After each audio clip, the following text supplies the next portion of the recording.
12 letters episode 2। शुन ने वो letter dustbin से निकाल लिया था। अब वो उस लेटर को पढ़ने लगता है। उस लेटर को पढ़ने के बाद उसे ये पता चलता है कि जो हैंड राइटिंग उस लेटर में लिखी हुई है वो एक्चुअल में शुन की ही हैंड राइटिंग है। और उस लेटर में ये लिखा होता है कि वो हैतंग को इस टॉक्सिक लाइफ से आजाद कराना चाहता है और उसे अच्छी और सिक्योर जिंदगी देना चाहता है। ये लेटर पढ़ने के बाद उसे इतना तो पता चल गया था कि यीबू एक अच्छा आदमी नहीं है और उस लेटर की वजह से हैतंग को काफी परेशानी हो सकती है। दूसरी तरफ हैतंग और येबो अपने घर जा रहे थे। घर पहुंचने के बाद येबो अपनी बेटी को बहुत बुरी तरह मारने लगता है, उसके ऊपर एलिगेशंस लगाता है और पूछने लगता है कि क्या उसने शुन को किस किया है। वो अपनी बाउंड्री क्रॉस कर चुकी है और साथ ही वो उसकी क्लास फंड के पैसे जो हैतंग ने जमा किए थे वो गैम्बलिंग करने के लिए वहाँ से ले जाता है। येबो एक बहुत बुरा आदमी था जो कि अपनी बेटी के पार्ट टाइम के पैसे और साथ ही उसकी सेविंग के पैसे ले जाया करता था गैम्बलिंग करने के लिए और घर में उसे मारता था और बाहर वालों के सामने वो अच्छा बनने का नाटक करता था। अब हैतंग को समझ नहीं आ रहा था कि वो इस एम्बेरसमेंट को कैसे हैंडल करेगी, वो अपने क्लासमेट्स को और टीचर को किस तरह फेस करेगी। वो क्या बताएगी कि उसके फादर गैम्बलिंग करने के लिए उनके पैसे लेकर चले गए हैं। इस वजह से वो ये डिसाइड करती है कि आज वो यीबू को मार देगी और साथ ही वो खुद सुसाइड कर लेगी। अब वो एक लेटर लिखने लगती है और ये वही लेटर है जहाँ से ड्रामा की ओपनिंग हुई थी। वो इस लेटर में लिखती है कि वो जिंदगी से थक चुकी है, ये वो एक बहुत बुरा आदमी है, वो अपनी माँ को भी नहीं ढूंढ पाई और अब तो उसकी दादी भी जा चुकी है, जिंदगी जीने के लिए उसके पास कुछ भी नहीं बचा है। ये सब लिखकर वो उस लेटर को उसी रेड लेटर बॉक्स के अंदर डाल देती है और वहाँ से वो यीबू की तरफ जाने लगती है। दूसरी तरफ शुन ने ये डिसाइड कर लिया था कि जो पैसे उसने और उसके दोस्तों ने मिलकर हैतंग के घर से लिए थे वो पैसे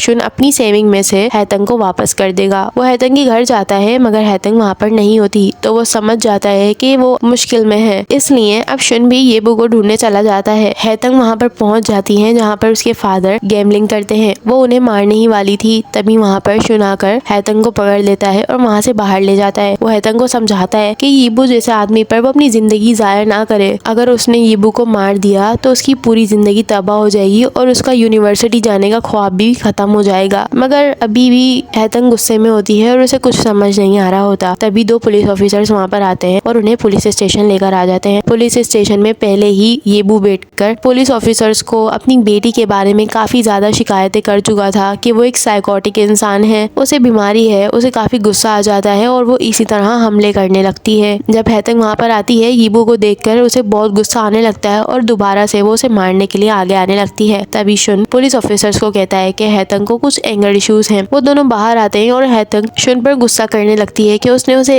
ऐसा क्यों कहा। शुन उसे समझाता है कि अगर उसने ऐसा नहीं किया होता तो पुलिस ऑफिसर हैतंग को अरेस्ट कर सकते थे। अब हैतंग ये समझ चुकी थी इसलिए शुन उसे घर छोड़ने के लिए जाता है। घर पहुंचकर वो देखते हैं कि वहाँ पर एक सिगरेट पड़ी हुई है। शुन हैतंग से पूछने लगता है कि क्या यीबू स्मोकिंग करता है। हैतंग उसे बताती है कि यीबू स्मोकिंग नहीं करता। तो वो समझ जाते हैं कि वहाँ पर बाव के आदमी अपने पैसे लेने के लिए आए हैं। वो वहाँ से भागते हैं तभी बाव के आदमी उन दोनों को देख लेते हैं। शुन हैतंग को कहीं छुपा देता है और खुद वो उनसे लड़ने के लिए चला जाता है। अब जब वो वापस आता है तो वो हैतंग को अपने घर जाने के लिए मना कर देता है। वो कहता है कि वो अभी शुन के घर चले। शुन हैतंग को अपने घर लेके जाता है और वहाँ पर उसे रहने के लिए कहता है और वो खुद अपने फ्रेंड के घर चला जाता है। अब स्टोरी लाइन शिफ्ट हो जाती है 2026 में। वहाँ पर नियान और वही सिक्योरिटी गार्ड बैठकर कुछ डिस्कस कर रहे थे। तभी नियान को पुलिस स्टेशन से कॉल आती है। उसको पुलिस स्टेशन बुलाया जाता है। वहाँ पर पहुंचकर पुलिस ऑफिसर नियान से उसके फादर का आईडी कार्ड मांगने लगता है मगर नियान उन्हें बताती है कि उसके फादर ने कभी अपना आईडी कार्ड नियान को नहीं दिखाया। तो उसके फादर उसका आईडी कार्ड मांगने लगते हैं। नियान का आईडी कार्ड अच्छे से गो थ्रू करने पर पुलिस ऑफिसर को कुछ पता चलता है और वो नियान को ये बताता है